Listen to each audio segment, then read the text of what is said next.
ഇതിന്റെ പ്രൈസ് ഒന്ന് പറയും. ഇത് ക്രഞ്ചാങ്കാർ സെറ്റ് ആണ്, 7 സീറ്റർ. ഓക്കെ, 3211. ഇതും ഇന്തോനേഷ്യന്റെ അല്ലതും ഇന്തോനേഷ്യന്റെ തേക്കാണ്, ഫുൾ പ്യൂർ തേക്കിലാണ്. ഓക്കെ, ഇതെന്താ വില? 78,000 ഇതിന്റെ പ്രൈസ്. ഓക്കെ, ഇതിന്റെ പ്രൈസിൽ 59 കൊടുക്കുന്നത്. ഓക്കെ, 59. ഇതിന്റെ കൂടെ വരുന്ന 85 വരുന്നുണ്ട്. ക്ലാസ് കൊടുക്കും. ക്ലാസ് ഇട്ട് കൊടുക്കും. ഇപ്പൊ 59 കൊടുക്കും അല്ലേ?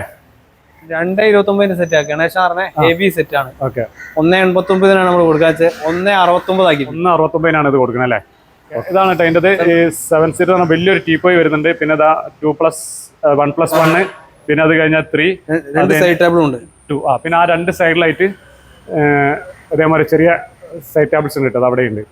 ഓക്കെ, ചെസ്റ്റ് ഓഫ് ഡ്രോ നല്ല എൻക്വയറി ഉള്ള സാധനമാണ്. ഓക്കെ, ഇതൊക്കെ എന്താ വില വരുന്നതാണ് അറിയാം? 11,500 വരുന്നുണ്ട്. മെറ്റലും ബോർഡും കൂടി മെറ്റലാണ് വരുന്നില്ലേ? 20,000 ആണ് ഇതിന്റെ പ്രൈസ്. ഓക്കെ, എന്തായാലും കൊടുക്കും? 16,000 രൂപ കൊടുക്കും. 16,000 രൂപയ്ക്ക് ബാർ കൗണ്ടർ ടേബിൾ ആയിട്ട് ഇങ്ങനെ പോകുന്നതാണ്. ടേബിൾ ചെയർ സെറ്റ് ആയിട്ട്. ഓക്കെ, ഇത് 3 ചെയറും ഇത് 4 ചെയർ, 3 ചെയർ ആയിട്ട് കൊടുക്കാം. 4 ചെയർ 3 ചെയറായിട്ട് കൊടുക്കാൻ എത്ര വരും? 3 ചെയറും ടേബിളും കൂടി കൊടുക്കുകയാണെങ്കിൽ 22,900 കൊടുക്കാം. 22,900. 3 ചെയറും ഈ ടേബിളും കൂടി അല്ലേ? അടിപൊളി ടേബിൾ ആട്ടത്. ഓക്കെ, അതിന് തന്നെ വേറെ വെറൈറ്റി ഉണ്ട് ഇവിടെ. ഇത് റോക്കിംഗ് ആണ്. ഓക്കെ, തിരിയൂല്ലേ? തിരിയാൻ പറ്റും. ഓക്കെ, ഓക്കെ, ഞാൻ ചെറിയൊരു റേറ്റ് കൂടുതലുള്ളൂ. എന്താ കാര്യങ്ങൾ കൊള്ളാം. ഓക്കെ, ഞങ്ങളൊരു 3,000 കൂടി അഡീഷണൽ വരും. ഒരു 3,000 കൂടി കഴിഞ്ഞാൽ 4 ചെയറാണ്? 3 ചെയർ? 3 ചെയർ. 3 ചെയർ അല്ലേ?